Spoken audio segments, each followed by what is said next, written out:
Chapter 2. The Next Day. Awakened by the rustles of early dawn, Katie sat up, bewildered, forgetting where she was. She panicked a little, seeing the dark monster-like silhouette of the massive tree. Gradually, she recalled the amazing things she saw. It was just another crazy dream, she thought, as she stretched the sleep out of her body and watched the warm colors of a sun rise for the very first time. She stood up and looked to the tree, hoping another apple would fall. Feeling a little hungry, she wondered if rejoining the others back at camp would be worth it. The path of stomped-down grasses and other plants from yesterday had vanished.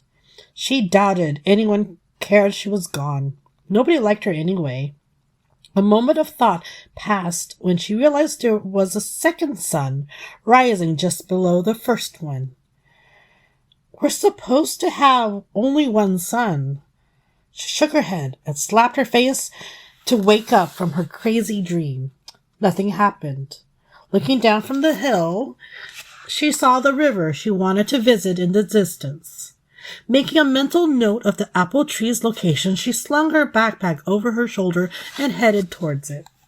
It wore her out to climb over fallen tree trunks, jump over holes in the ground, and to trip on cracks, rocks, and roots. Rest did not alleviate her thirst. There was no choice but to push herself to keep going. She stumbled upon a narrow dirt path. It was dappled with light breaking through the leafy green canopy above. Looking to the right, the path gently bent upwards towards the campsite. To the left, it led to the river towards the rising suns. It was then she saw a small reddish third sun rising. What is going on? In the distance, she saw an unusual deer-like animal nibbling the berries off a bush. Katie approached the bush, and the startled deer hopped away on kangaroo legs and tail. She proceeded to eat enough berries to satisfy her hunger. Then she noticed a distant rumble, a thundering sound growing louder and louder. Dust rose in the air. Something big is coming. Katie ducked behind the berry bush on the side of the path. Through the gaps in the leaves, she could see what looked like a horse and rider fused into one. She recognized it as a creature from Greek mythology, a centaur. Galloping as it passed, it kicked up dust and dirt. Suddenly, Katie sneezed 3 little bursts. The centaur turned on its heel and aimed an arrow on a curvy compound bow at her while demanding something in a language Katie could not understand. From the tone of the centaur's voice and upward gesturing of bow and arrow, Katie knew she was being ordered to stand up. Shocked at this very real threat, Katie stood up with her arms raised and hands open like the TV shows she watched. With a better view, she saw the centaur was a female with raven-colored eyes, mane, tail, and legs, carrying many things on her buckskin-colored horse body. When she saw Katie's very young centaur-like face and torso sticking out from the bush, the centaur's facial expression softened. She lowered her weapon and spoke. From the upward lilt at the end of the burst of sounds, Katie could tell they were questions being asked in various languages. She just stood there, watching the centaur with those round black eyes, as she tried to understand. "I do not know what you are saying," said Katie. "Oh, you speak the old way. I asked if you were lost." Katie shook her head. The centaur moved towards her. Intimidated by the centaur's 7-foot-tall head and massive body towering towards her, Katie backed away from the bush she was behind. "Are you injured? Where are your other legs?" "I have only 2, said Katie quietly as she examined herself to make sure. "What are you?" "Human." "Human? That's new to me. Where are you from?" "I'm from over there," said Katie as she pointed in the direction of the campsite. The centaur looked in that direction. She seemed a little agitated as she replied, "Were you running away from the Gowls? Did they take your herd too?" "I don't know what that is," said a confused Katie. "You do not know? How old are you?" "I'm 10, replied Katie. "Well, that explains everything. I am Ziba of Altiplano. Ziba? Ziba, said Centaur. Now, what do I call you? Katie, she offered, being very careful because Mom warned her about nosy strangers. This confused the Centaur because her own kind was naturally social and expressive. Well, Katie of a faraway land, there is something very wrong with the lowlands here. I came down from Altiplano with my caravan to trade. One by one, whole villages and cities are becoming deserted. Some survivors blame something called the Gowls. I'm heading to another village, hoping to get some answers. Perhaps I can witness it for myself. Deserted? Villages? Cities? There weren't any for many miles. There were only parking lots and campgrounds back beyond the apple tree hill. She had not heard any news of disappearances. Katie thought about this with a worried expression on her face. The suns will set in a few hours. It will take another day to get to the next town. Do you have anywhere to go? Still angry at everyone back home, Katie shook her head.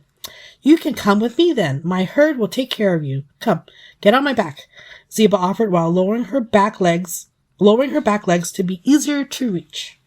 Katie ran and jumped, but was not able to reach Ziba's back. She tried again and failed.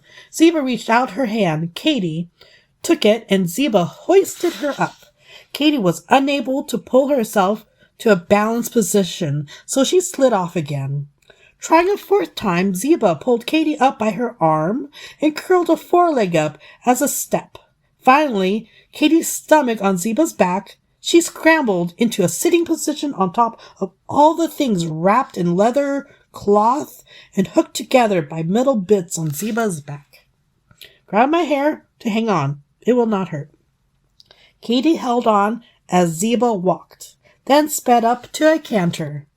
Katie rode a pony at the county fair once, walking in small circles. It was nothing like bouncing up and down through the woods on uneven terrain. Ziba would give sudden bursts of speed to jump over fallen trees and wide openings in the ground. Katie was both scared and excited to be on this powerful creature and hear her thundering feet below. They reached the river in no time. Ziba walked leg deep into the river to cross it. The clear moving water reached up to Ziba's belly, splashing Katie's legs with its cold. Katie was reminded of her hunger and thirst, but she was not in the habit of asking strangers for anything, so she suffered in silence. When Ziba reached the banks on the other side of the river, she stopped. I need to rest now, said Ziba, while walking around in circles, beating down the tall green grasses with large iron-shod hooves. She took a moment to figure out the best direction to face before collapsing her four legs. Katie climbed off and quietly waited. Can you give me a hand? Open that and pass me the food inside. This way I do not have to take everything off. Ziba twisted her torso to point to a saddlebag on her rump. Katie reached inside and handed over a large brown bread roll and large water skin. Ziba tore off a handful of bread and handed it to her. Katie took it and devoured it. You're really hungry. You should have said something before. Here, have some more. Here's a hunk of cheese and dried meat back there. Katie pulled those out and broke off a little for herself before handing over the rest. Ziba ripped up handfuls of leafy green grass and ate them as if they were delicious fruit. Following her lead, Katie plucked a blade of grass and stuck the whole thing in her mouth to chew. It tasted like the sour peel of green grapes. A grim expression came over her face as she made herself swallow the nasty vegetable. Not a grass eater, observed Ziba. Hopefully I can figure things out. Once this mystery is dealt with, I can take you home. Taking a mouthful of food, she continued, Don't worry. Perhaps your herd is somewhere safe and well. Katie shrugged her shoulders as if nothing mattered. Ziba was puzzled. The youngster was so mysterious. Most foals and fillies pepper her with questions and stories of their lives. They ate in silence. After a bit of rest, Ziba rocked side to side, causing the things she carried to make noises as she stood back up. Time to go, said Ziba as she took the water skin knee-deep into the clear river to refill. Katie took out her plastic water bottle and followed. She stopped before her shoes were too deep.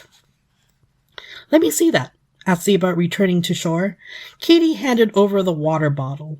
Ziba held it up to one of the sun's light to examine the hard, transparent container. She tapped it with her fingernails. "Interesting. It is not heavy and sounds like glass. What is the substance?" "Plastic." "How is it made?" "It's made from oil." "Oil? How?" Not knowing the answer, Katie went silent. Ziba filled the bottle up and returned it to her to stow away. Ziba held out her hand and lowered her back. Katie climbed back on, a quick look around the rest spot, and Ziba was off again.